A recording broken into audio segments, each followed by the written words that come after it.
Durante años, el Perú no solo fue un actor relevante en la minería mundial, fue uno de los destinos más atractivos del planeta para invertir en recursos naturales, no por casualidad, sino por una combinación que parecía difícil de superar: enormes reservas de cobre, oro y zinc, costos relativamente competitivos y una estabilidad macroeconómica que durante décadas fue vista como un ejemplo en América Latina. Pero hoy esa ventaja que tomó años en construir empieza a mostrar señales de desgaste, no porque el país se haya quedado sin minerales, tampoco porque el mundo haya dejado de demandarlos. De hecho, ocurre exactamente lo contrario. La transición energética global está disparando la demanda de cobre como nunca antes, y América del Sur está en el centro de ese mapa. El problema entonces no está bajo tierra, sino sobre ella. El Perú sigue teniendo algunos de los yacimientos más importantes del mundo. Sin embargo, cada vez más proyectos enfrentan retrasos, sobrecosto o simplemente no avanzan. Y cuando uno observa con más detalle lo que está ocurriendo, aparece un patrón claro, y el cuello de botella no es geológico, sino institucional. Hoy, desarrollar un proyecto minero en el Perú implica navegar por un sistema de permisos que puede tardar años, evaluaciones ambientales que se superponen, entidades públicas que no siempre coordinan entre sí, cambios regulatorios que generan incertidumbre y procesos que en la práctica terminan siendo impredecibles.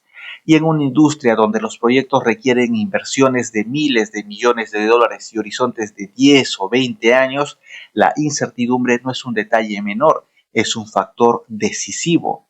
Porque el capital minero no es paciente en el sentido romántico del término, es estratégico. Compara países, evalúa riesgos, mide tiempos y cuando encuentra entornos más predecibles, simplemente se mueve, no espera.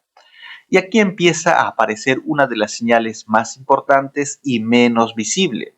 Y aquí empieza a aparecer una de las señales más importantes y menos visible de lo que está ocurriendo.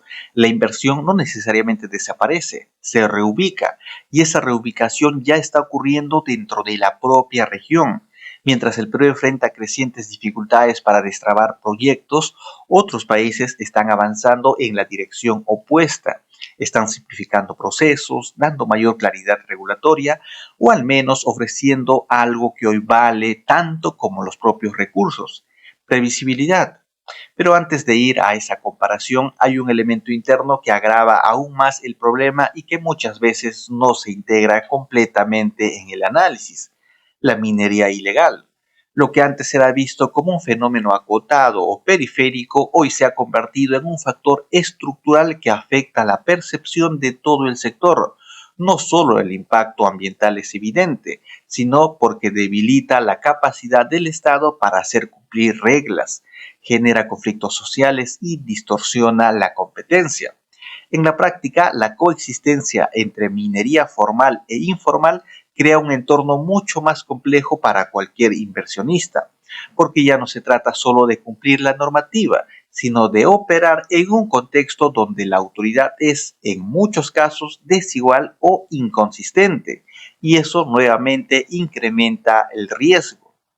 A esto se suma otro componente crítico: la conflictividad social.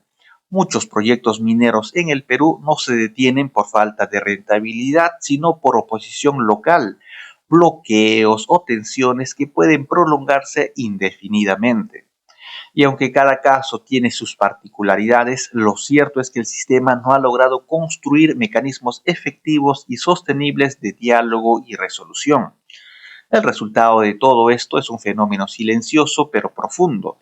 El Perú empieza a perder competitividad, no porque otros países tengan necesariamente mejores recursos, sino porque está ofreciendo mejores oportunidades y condiciones para desarrollar estas inversiones. Y aquí es donde conviene hacer una pausa, porque este punto es clave para entender la magnitud del problema. La minería no es una actividad que se active o desactive rápidamente. No es como abrir o cerrar una fábrica. Cada proyecto implica años de exploración, estudios, permisos y construcción. Cuando una inversión se retrasa o se va a otro país, no es algo que se recupere fácilmente en el corto plazo. Por eso, más que hablar de una crisis inmediata, lo que estamos viendo es algo más complejo, una erosión progresiva de la posición del Perú en el mapa minero global. Y esa erosión tiene implicancias que van mucho más allá del sector, porque la minería no solo genera exportaciones, también sostiene ingresos fiscales, empleo indirecto, inversión en infraestructura y en muchos casos el crecimiento de regiones enteras. Lo que está en juego entonces no es únicamente el desempeño de una industria, sino la capacidad del país para convertir su riqueza natural en desarrollo económico sostenible. Y mientras este proceso avanza, lento pero constante, hay otro país en la región que está leyendo el mismo contexto global, pero respondiendo de una manera muy distinta. Y ese país es Chile, no porque tenga una ventaja geológica abrumadoramente superior al Perú. De hecho, ambos comparten la misma franja mineral andina, sino porque ha logrado construir algo que hoy vale tanto como el propio cobre, un entorno más predecible para invertir. Y en minería la previsibilidad no es un lujo, es una condición básica. Chile también enfrenta desafíos. Tiene debates regulatorios, presión ambiental y discusiones políticas intensas sobre el rol del Estado en los recursos naturales. Pero incluso con esas tensiones ha mantenido una señal relativamente clara hacia el inversionista. Las reglas pueden cambiar, pero no de forma caótica ni imprevisible. Esa diferencia, que puede parecer sutil desde fuera, es enorme cuando se traduce en decisiones de inversión, porque cuando una empresa evalúa dónde colocar miles de millones de dólares, no solo mira la calidad del yacimiento, mira cuánto tiempo tardará en obtener permisos, qué tan estables son las normas y cómo se resuelven los conflictos y qué tan consistente es la acción del Estado. Y hoy, en el análisis comparativo, Chile está logrando posicionarse mejor. Esto ya empieza a reflejarse en el comportamiento de la inversión. Proyectos que antes habrían tenido al Perú como destino natural, ahora compiten seriamente con alternativas en otros países. No necesariamente porque Perú haya dejado de ser atractivo, sino porque ha dejado de ser claramente más atractivo. Ese matiz es clave. En mercados globales no necesitas ser el peor para perder, basta con dejar de ser el mejor. Y al mismo tiempo, otros países de la región, como en el caso de Argentina, comienzan a moverse. Históricamente, Argentina no fue un actor central en la gran minería, pero en los últimos años ha empezado a ajustar su marco regulatorio para captar inversiones, especialmente en cobre y litio. Aún enfrenta retos importantes, pero el simple hecho de entrar con mayor fuerza en la competencia ya cambia el tablero regional. Lo que se está configurando entonces es un nuevo mapa minero en América Latina, uno donde el capital ya no fluye automáticamente hacia los destinos tradicionales, sino que se distribuye en función de quién ofrece mejores condiciones integrales. Recursos sí, pero también institucionalidad. Y en ese nuevo mapa, el Perú corre el riesgo de quedar en una posición intermedia, con enorme potencial geológica, pero con limitaciones crecientes para convertir ese potencial en proyectos concretos. Las consecuencias de este escenario no son inmediatas, pero sí profundas.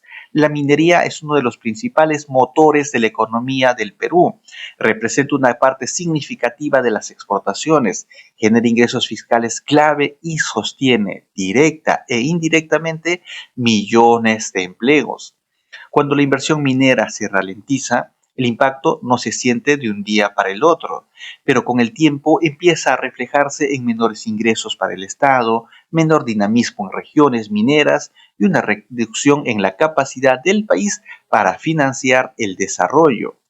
Y aquí aparece un punto que muchas veces se pasa por alto. La ventana de oportunidad global no es infinita. La transición energética que impulsa la demanda del cobre tiene tiempos. Las grandes decisiones de inversión que se están tomando hoy definirán la oferta de minerales en las próximas décadas. Si el Perú no logra posicionarse en este momento, puede perder participación en el ciclo que difícilmente se repetirá con la misma intensidad. No se trata entonces de una discusión técnica o sectorial, es una decisión estratégica del país, porque en el fondo la pregunta no es si el Perú tiene recursos, eso ya está demostrado. La pregunta es si tiene la capacidad institucional para aprovecharlos en un entorno global cada vez más competitivo.